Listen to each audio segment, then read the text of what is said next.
So picture this. The US government, after months of national security concerns, chip wars, and Cold War level press conferences, finally goes, "All right, fine, China. You can buy the chip. Just don't build killer robots with it. Cool?" And China?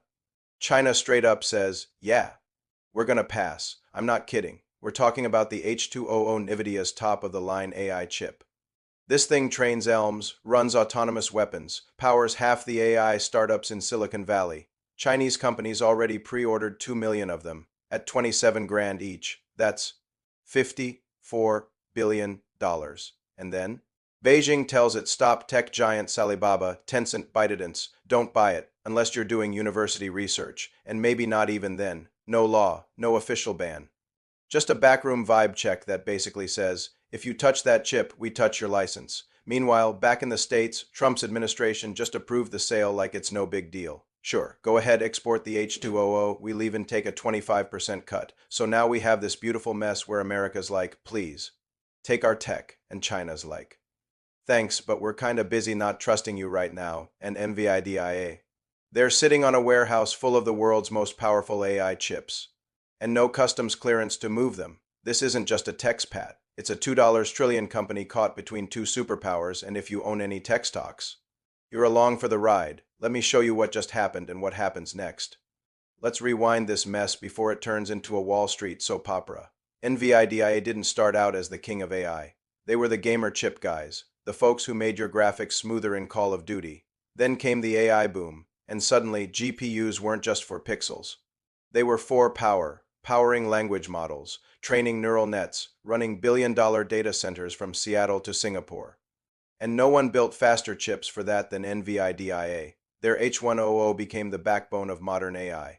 Then came the H200, 6 times faster than its export-approved cousin, the H20, a monster in performance, and China.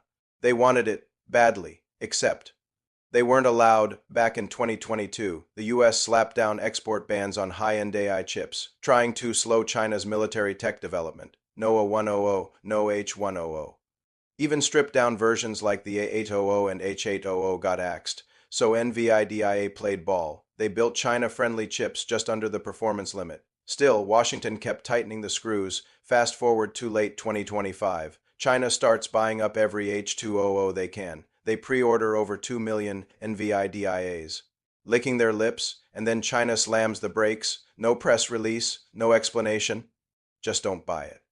Unless you're doing school projects or some very specific R&D, which, by the way, is code for, we'll decide who gets the chip and when. Meanwhile, NVIDIA is sitting on tens of billions in potential revenue, and the US is thinking, wait, we finally said yes, and they're saying no? That's where the irony starts, and where this story goes from business to geopolitics, because when the top AI chip maker in the world gets boxed out by both superpowers, you start asking who's really in charge. Okay, let's break down what just happened, because on paper, there's no ban, no formal law, no official embargo, not even a government press release, just a couple of phone calls, some closed-door meetings, and suddenly, NVIDIA's H200 chip is radioactive. According to Reuters, on January 13th, Chinese officials quietly pulled in the country's biggest tech players, Tencent, Alibaba, ByteDance. And the message was simple: don't buy the H200 unless it's life or death. And even then, run it by us first. This wasn't a maybe later. It was a hard no with soft language, and the real kicker. Chinese companies had already lined up over 2 million H200 units at $27,000 a pop. We're talking $54 billion in pre-orders. Chips they wanted, chips they needed, chips that are now stuck in export limbo. And here's the real twist. The US, after years of locking China out of AI hardware, finally said yes. Trump's team approved exports. Licenses cleared, fees applied, everything by the book. Washington was ready to cash in. But Beijing said, actually, we're good. So why the sudden U-turn? Some say it's leverage right before Trump's April visit to Xi. Others think China is trying to give domestic chips like Huawei's SN 910C some breathing room, or maybe Beijing just doesn't want to hand NVIDIA another 50 billion win without getting something back. Either way, it's a masterclass in strategic ambiguity. No headline, no paper trail, just power projected through silence. And for NVIDIA, it means 2 million of their best chips are now the world's most expensive paperweights. Let's be real, this isn't just about China playing hardball. NVIDIA has been under fire from all sides, Because when you're the only one holding the shovel in a gold rush, you don't just get rich, you get investigated. In China, regulators are now probing NVIDIA's past mergers, especially their 2020 acquisition of Mellanox, a key player in data center networking. The charge: abuse of dominance. The accusation is that NVIDIA didn't just make the fastest chips, they built a supply chain bottleneck, locked up customers, bundled hardware and software, and quietly became the gatekeeper of large-scale AI. In any other market, that's called smart business, but in geopolitics, that's fuel for an antitrust case, and China's not alone. The EU has sniffed around NVIDIA's behavior for years. The US FTC? Keeping tabs. And now that AI is a national priority, expect more heat, not less. Because here's the truth: no one likes a monopoly unless they're the one running it. And right now, NVIDIA owns about 80% of the AI GPU market. That's not a lead. That's a chokehold. Governments are realizing that one company based in California has more control over global AI training than any nation on Earth. That's a security problem. An economic problem, a headline waiting to happen. So even if NVIDIA didn't do anything technically illegal, they made themselves too big, too fast, and in this game, that's enough to trigger regulation. Now let's talk about the other side of the coin, the export controls. Remember how this started? Back in 2022, the US government looked at NVIDIA's A100 and H100 chips and said, "These are too powerful. China can't have them." So they slapped down export bans, restricted performance thresholds, and forced NVIDIA to build neutered versions A800, H800, later H20. It was classic tech containment. Keep China behind by a few product cycles. Simple, but guess what happened? China stockpiled whatever it could, then started pouring cash into homegrown AI chip makers like Huawei and Cambricon.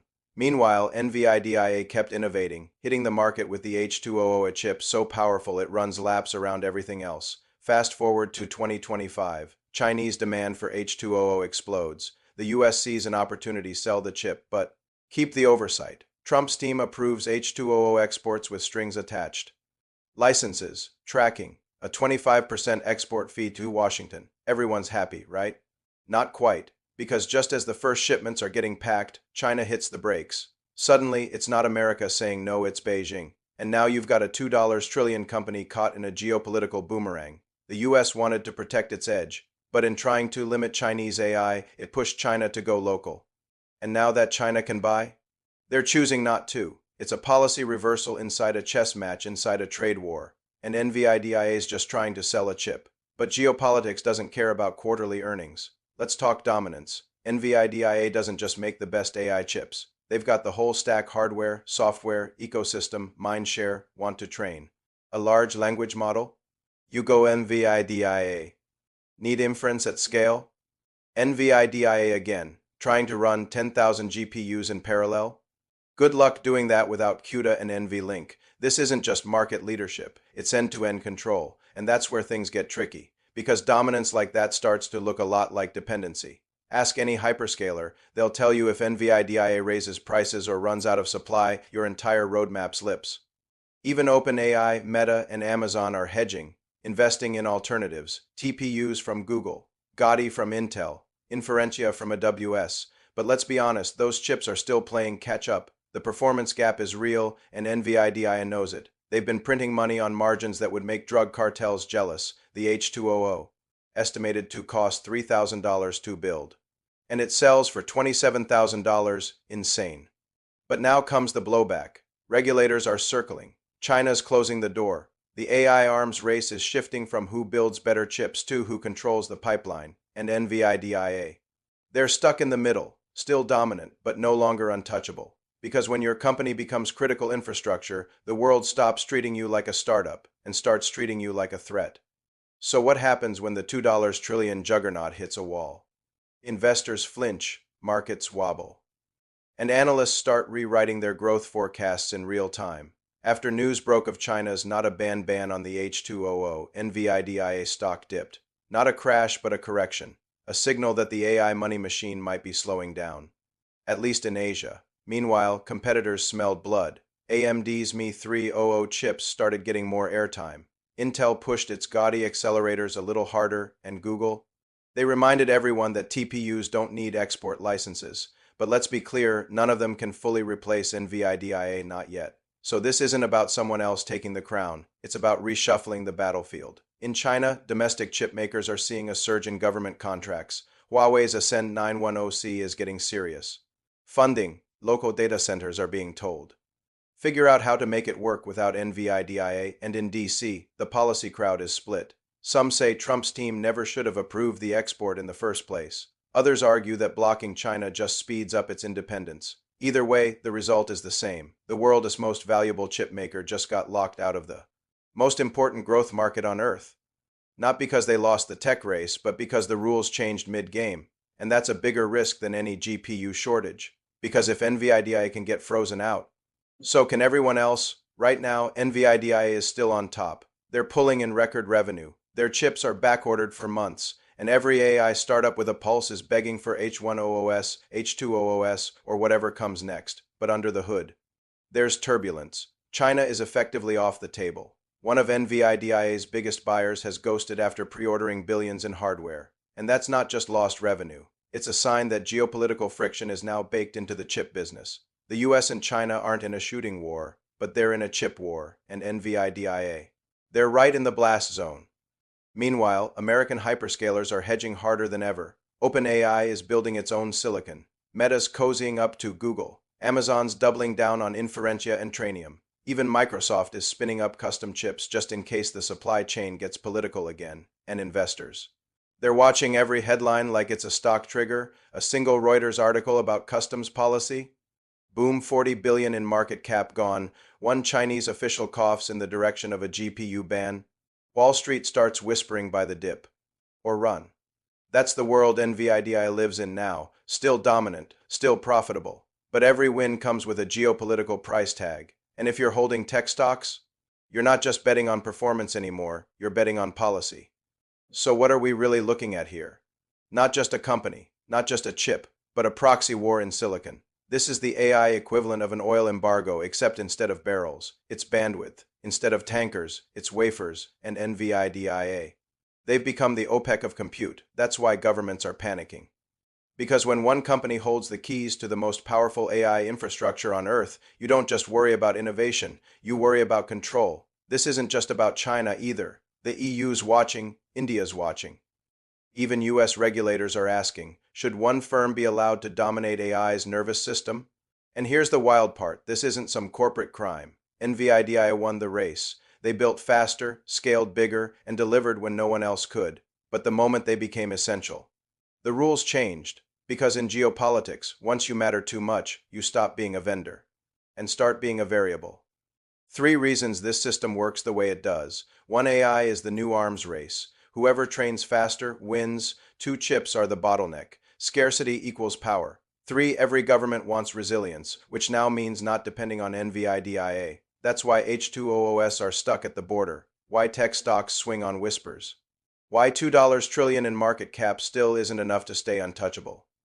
Because the future of AI won't be decided just by who builds the fastest chip, but by who's allowed to sell it. Let's not sugarcoat it. This wasn't a chip delay. This was a geopolitical body check, one where China looked at the world's most advanced AI hardware and said, we'll wait. And now NVIDIA, a company that makes the future run faster, is learning how fast the rules can change.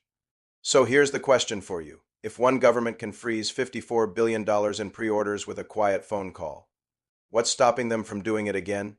To AMD? To Apple? To your portfolio? Drop a comment. Should the US have approved these exports in the first place? Or did China just pull off the most expensive power move in chip history?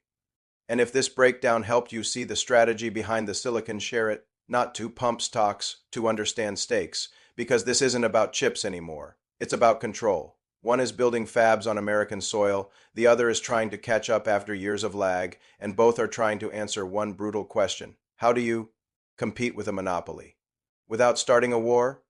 As always, sources used in this episode are public, including Reuters, Caixin, The Information, US export filings, and NVIDIA earnings reports. And remember, technology evolves, rules have too.